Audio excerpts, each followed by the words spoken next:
Hey everybody, this is a late video about University of North Carolina quarterback Drake Maye, number 10.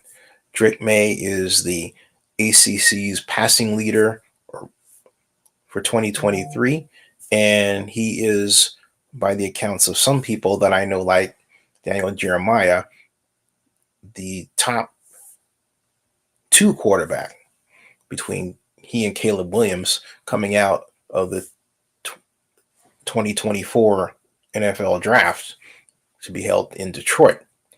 Now, here's my issue with Drake Maye. Well, it's not personal to him, but it's this idea that he is the third, or should be taken with the third pick in the first round, and that he is better than everyone except Caleb Williams. And there are some people who believe that he is better than the legendary signal caller from USC and Heisman Trophy candidate and winner. But I disagree because Drake Maye is what I call a fooler quarterback. That is, because he played in an air raid system, a system that took the best elements of the Sid Gilman offenses of the 1960s, and through the pairing of Hal Mumme and others like Tony Franklin and a group of people that came out of first BYU and then, of course, took their system to a number of universities in the South. That group now has produced a number of quarterbacks who are skilled in variations of what is generally called the air raid offense, an offense that is famed for using 4, sometimes 5 wide receivers for mid-range to deep passing, for the mesh concept popularized by the leader in the development of the offense, Mike Leach, the late Mike Leach out of Texas Tech. And today, because so many schools, particularly in the SEC and the ACC, use the air raid and they produce the best talent with respect to the NFL draft, air raid concepts are now the standard in the National Football League. So from that perspective, Drake Maye's stock has risen considerably. The advantage that an air raid quarterback brings from the perspective of NFL draft evaluation is that person doing the evaluator looks at the numbers of the air raid quarterback and says, hey, this is a top prospect. That was true for Geno Smith at West Virginia. That was true for Will Levis at Kentucky. It's been true for a number of quarterbacks in the air raid system.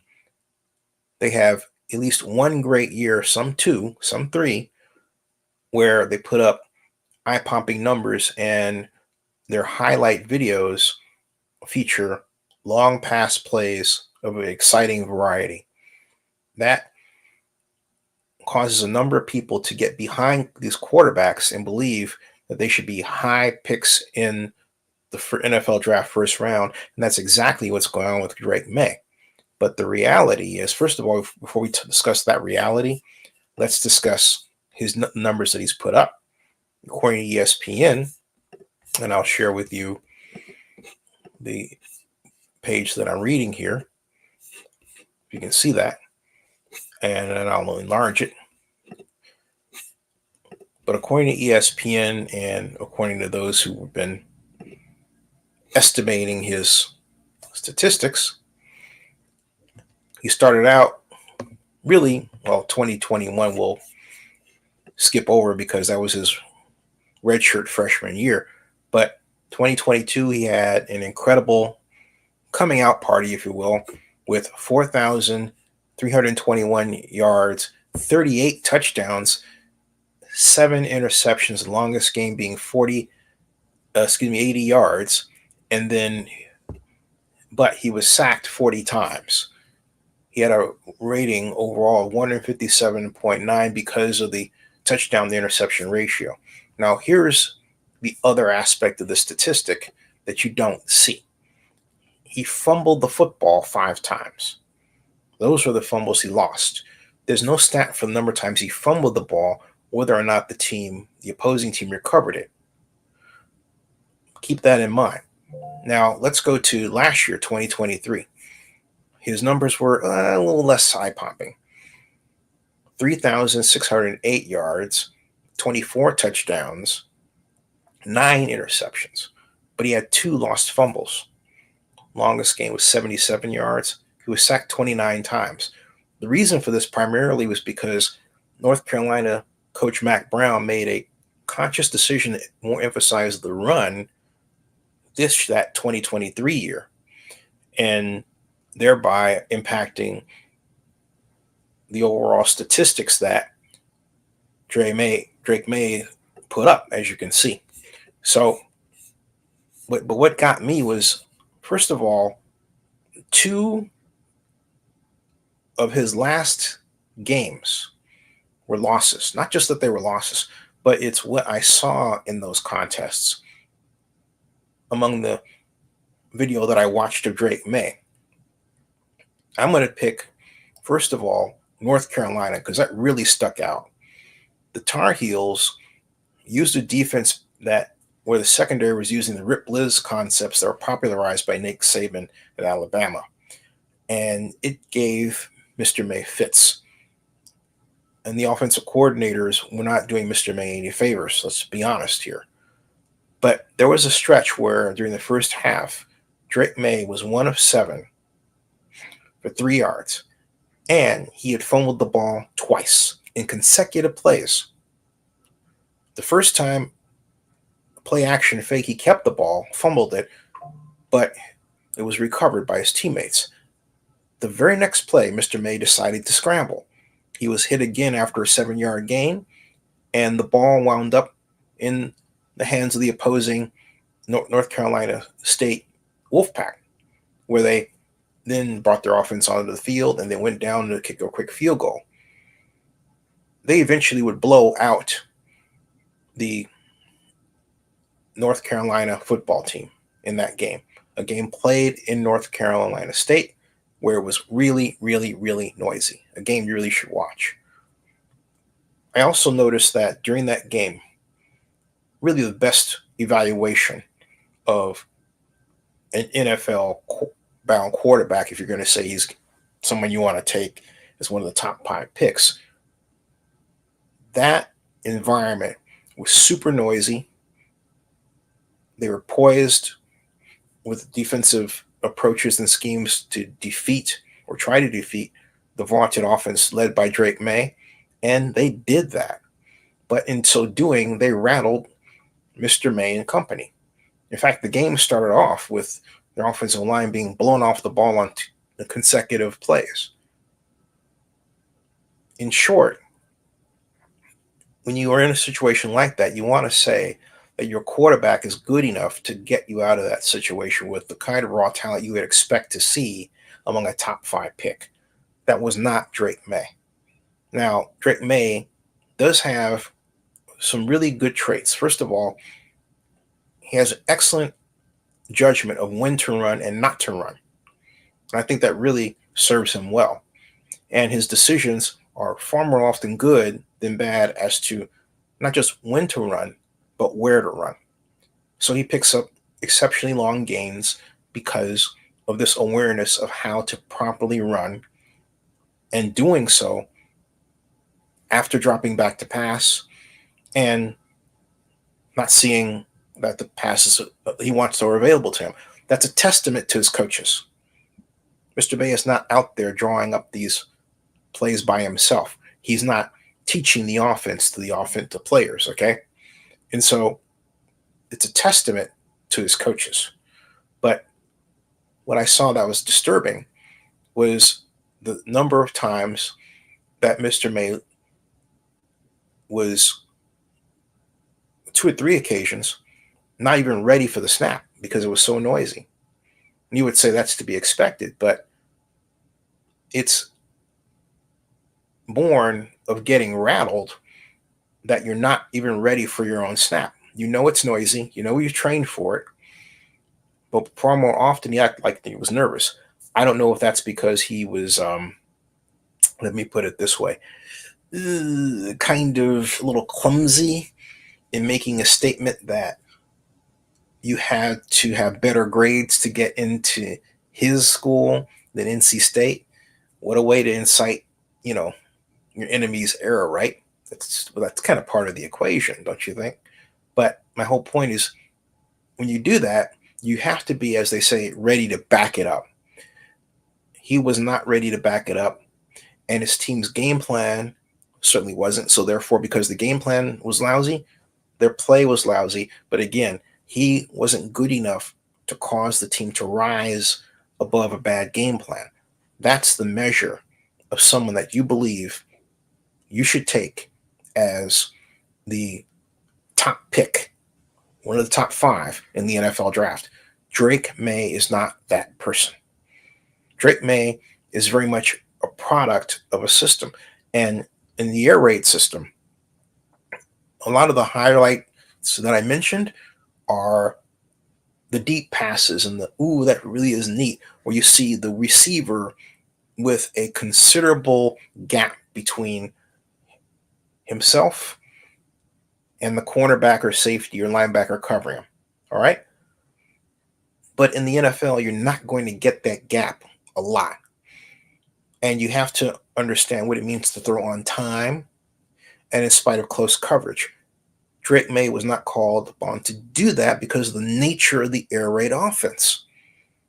So in a lot of cases, Drake Maye had the same problem that Will Levis had coming in, where Mike Vrabel literally had to set up a whole clinic and work with him and make him a more polished, patient quarterback. And they're still working that area because, look, Will Levis is a guy who's in love with his arm.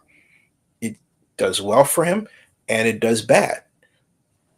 Drake Maye isn't in love with his arm, but Drake Maye is a child of the air raid offense that produces this desire to only throw with the receivers obviously open and not calling for throwing on time with respect to footwork and receiver cuts.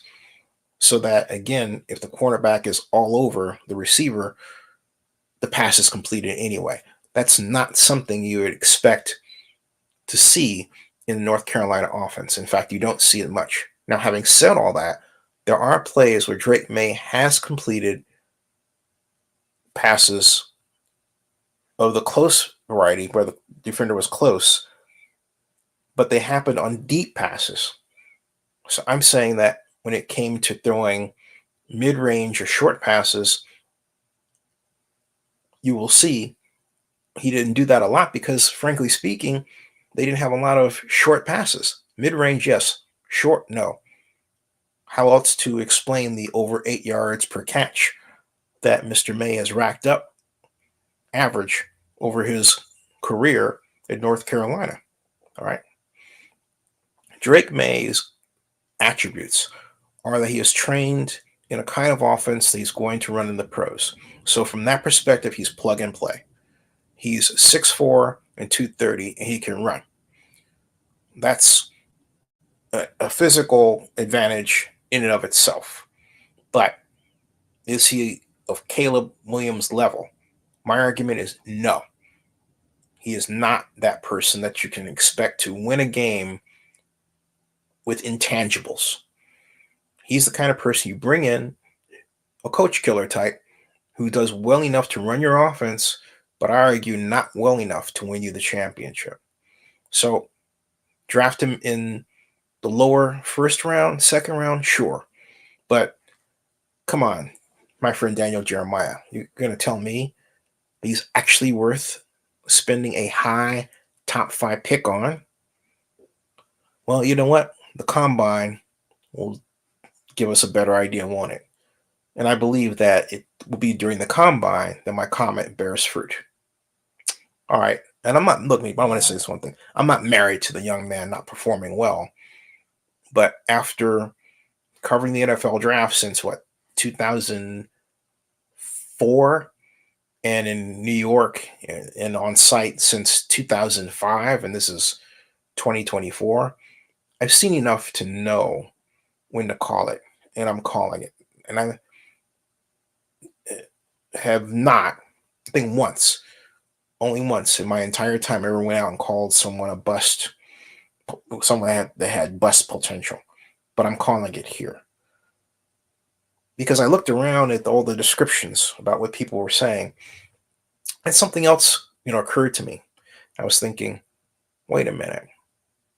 I'll bet you this guy has got CAA as an agent because you have all of these people peppering the internet with all of these great comments about him all of a sudden that lead you to believe he's the greatest thing since sliced bread. And sure enough, I checked it. CAA Sports.